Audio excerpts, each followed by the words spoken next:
नमस्कार दर्शकों, आप देख रहे हैं प्राइम इंडिया न्यूज। मैं हूं आपके साथ कोमल जैसा भंडारी। कि आप आइए सभी देखते जानते हैं हैं, ये बड़ी खबर। राजधानी दिल्ली में मोबाइल स्नैचिंग, झपटमारी जैसी वारदात होना एक आम बात हो गई है। ठीक ऐसा ही मामला पूर्वी दिल्ली के थाना शकरपुर इलाके का है। सोशल मीडिया पर एक वीडियो तेजी से वायरल हो रहा है, जिसमें एक युवती का कहना है कि वह 21 अगस्त 2024 को ऑटो रिक्शा में सवार होकर विकास मार्ग से आईटीओ की तरफ जा रही थी। उसी समय बिना नंबर प्लेट की बाइक पर सवार दो बदमाशों ने उनके हाथ में पकड़ा हुआ लैपटॉप बैग उनसे जबरन छीनकर फरार हो गए। आनन फानन में युवती ने इस घटना की सूचना स्थानीय थाना शकरपुर पुलिस को दी। साथ ही युवती ने पुलिस को बताया कि स्नैचिंग करने वाले बदमाश उनके आईफोन के एयरबड्स भी अपने साथ ले गए, जिसके आधार पर बदमाशों की लोकेशन पीड़ित युवती के फोन में मौजूद थी। इतना ही नहीं, बदमाशों की पूरी लोकेशन युवती को लगातार मिल रही थी, जो उन्होंने पुलिस को भी दिखाए और पुलिस से अपील भी की कि इस लोकेशन पर यदि छापेमारी की जाए तो आरोपी पकड़े जा सकते हैं। थाना शकरपुर पुलिस ने इस मामले में एफआईआर दर्ज कर थाने से 2 सिपाहियों को प्राप्त लोकेशन उत्तर प्रदेश के जिला गाजियाबाद में लोनी इलाके में युवती के साथ भेज दिया। बदमाशों की लोकेशन पर जब पुलिस पहुंची तो वहां 15 से 20 लोग इकट्ठा होकर पुलिस से ही पूछताछ करने लगे। युवती का कहना है कि यदि पुलिस बदमाशों को पकड़ने का प्रयास करती तो शायद वहां के लोग आक्रामक हो सकते थे, युवती पर और पुलिस पर हमला भी कर सकते थे। इस घटना को देखते हुए पुलिस की कार्यशैली पर कई गंभीर सवाल खड़े हो रहे हैं। सबसे बड़ा सवाल, क्या थाना शकरपुर पुलिस के पास पर्याप्त पुलिस स्टाफ मौजूद नहीं था, जो कि केवल 2 सिपाहियों को बिना हथियार बदमाशों की लोकेशन पर उन्हें पकड़ने के लिए भेजना पड़ा। ऐसे में यदि पीड़ित युवती पर हमला हो जाता तो इसका जिम्मेदार कौन था? आखिर बदमाशों की लोकेशन मिलने के बाद थाना शकरपुर पुलिस ने वहां की स्थानीय पुलिस की मदद क्यों नहीं ली? ऐसे कई गंभीर सवाल हैं जिनका जवाब अभी तक किसी के पास नहीं है।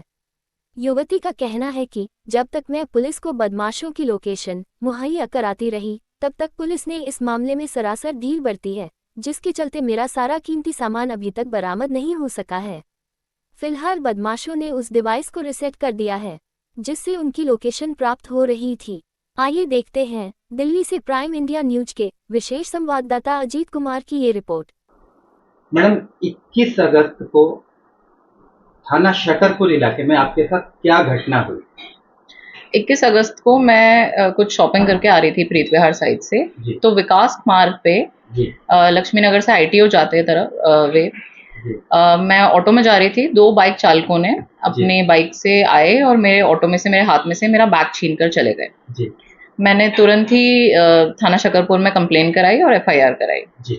एफआईआर कराते समय मैंने उनको ये बात बता दी थी कि वो जो बैग है उसमें मेरा लैपटॉप है और मेरे एक ईयरफोन्स हैं, जो ईयरफोन्स मेरे फोन से कनेक्टेड हैं और उनकी लोकेशन मैं ट्रेस कर सकती हूँ।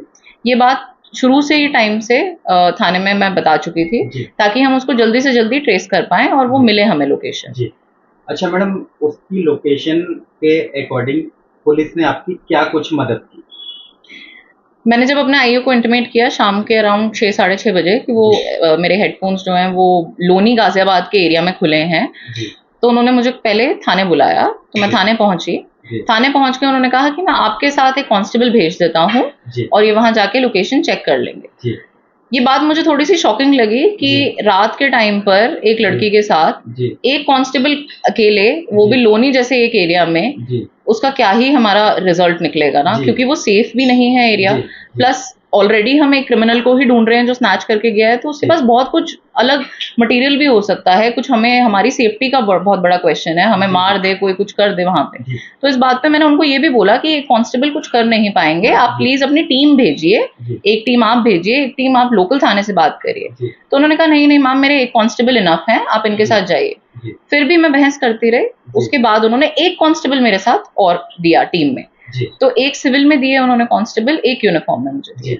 अच्छा, जब मौके पर आप जहाँ पहुंचे, जहाँ की लोकेशन आ रही थी, तो उस समय आपके साथ 2 कांस्टेबल गए थे या एक अकेला गया?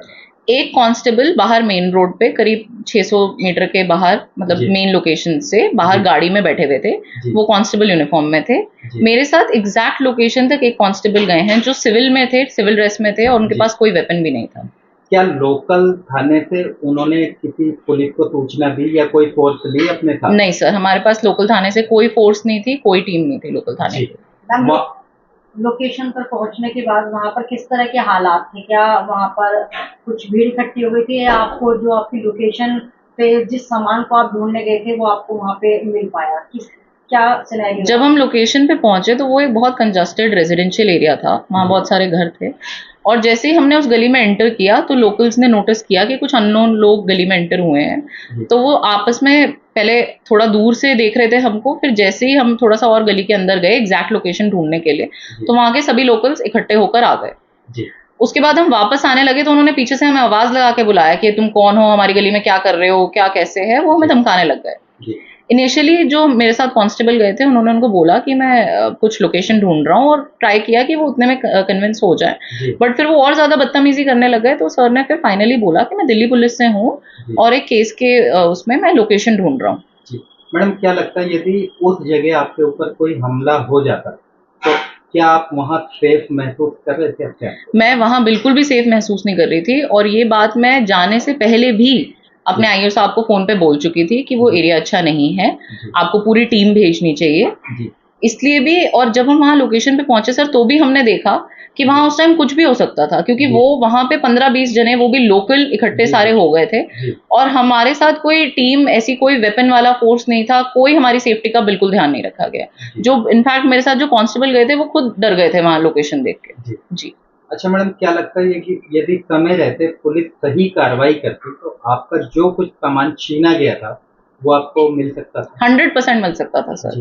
2 दिन तक मेरी लोकेशन ट्रेस हो पा रही थी उसकी, और कंटिन्यूअसली जब हम उस लोकेशन पे पहुंचे 21 तारीख की रात को, उसके बाद भी वापस आने के बाद भी उसी घर की लोकेशन आ रही थी, अगले दिन भी वही सेम लोकेशन आ रही थी, और मैं कंटिन्यूअसली ट्राई कर रही थी कि मैं कैसे ना कैसे करके इस बात को अपने आईओ तक पहुंचाऊं। मैंने उन्हें कॉल्स भी करे, मैं सुबह 6-7 बजे भी उनको कॉल किया, पर वो उनका फोन अनअवेलेबल था। उसके बाद उन्होंने 10:30, 9, साढ़े 9, 10 बजे भी मुझे कॉल बैक करके पूछा कि आप मैम क्या कह रहे थे। मैंने तब भी उनको बोला कि सर अभी भी लोकेशन वहीं की आ रही है, तो आपके पास स्टिल अभी भी टाइम है कि आप जाइए और उसको पकड़िए।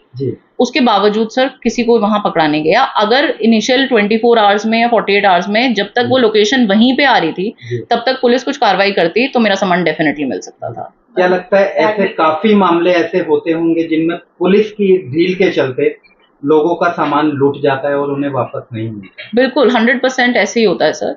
और मतलब इसमें एक मेजर बात ये भी है कि जैसे जब मैं थाने में आ रही थी, कंप्लेन करा रही थी, रेगुलर उनसे टच में थी, तो मुझे कई बार ये भी बोला गया कि हम किसी और केस में बिजी हैं, हम कोई मर्डर केस में बिजी हैं। तो मेरा ये कहना है कि अगर आप किसी और केस में बिजी होंगे तो एक स्नैचिंग का केस आपके लिए इंपॉर्टेंट नहीं है, या आप एक ही केस में पूरा थाने की टीम लग जाएगी क्या? आप दूसरे केसेस देखेंगे ही नहीं बिल्कुल भी। जबकि इतनी क्रूशियल इन्फॉर्मेशन, एक चोर की लाइव लोकेशन होना बहुत क्रूशियल इन्फॉर्मेशन है, उसके बावजूद कोई एक्शन नहीं लिया गया। मैडम, हमारे चैनल के माध्यम से दिल्ली पुलिस के तमाम आला अधिकारियों से आप अपने साथ घटी घटना को लेकर क्या कहना चाहेंगे? मैं सर उनसे यही अपील करूंगी कि जब आपके पास टाइम होता है आपको तुरंत एक्शन लेना चाहिए। जैसे मेरे केस में आपके पास लाइव लोकेशन थी तो तुरंत ही बिना किसी डॉक्यूमेंटेशन में फंसने के या बिना किसी एक्सक्यूजेस के आपको उसी टाइम एक्शन लेना चाहिए। अगर जरूरत है कि इसको हायर अथॉरिटीज को एस्केलेट किया जाए, जैसे जो मेरे आईओ हैं वो सब इंस्पेक्टर हैं, अगर उनको ये रिक्वायर्ड था कि वो कोई एसीपी डीसीपी से परमिशन ले तो उन्हें तुरंत फोन पे परमिशन लेनी चाहिए थी, बताना चाहिए था कि हमें लोकेशन मिल पा रही है और हम अभी रेड करके ये सामान बरामद कर सकते हैं। तो मेरी पुलिस वालों से यही रहेगी। सेकेंडली एक अपील मेरी और ये रहेगी, क्योंकि मेरे बैग में सर जो था मेरी सारी आईडीज, मेरे काम से रिलेटेड काफी कॉन्फिडेंशियल इन्फॉर्मेशन, मेरा लैपटॉप था उसमें, मेरी सभी आईडीज में, आई कार्ड्स में मेरा घर का एड्रेस है, मेरे काम का एड्रेस है, तो ये मेरी सेफ्टी पे एक बहुत बड़ा क्वेश्चन मार्क है सर। तो मेरी सेफ्टी भी इंश्योर की जाए, और ऐसे सिमिलर केसेस में पुलिस को ध्यान रखना चाहिए कि जब तक आप कल्प्रिट को नहीं पकड़ते हैं तब तक एटलीस्ट जो कंप्लेनेंट है। तो दर्शकों, ये थी अब तक की बड़ी खबर। आप देखते रहिए प्राइम इंडिया न्यूज। नमस्कार।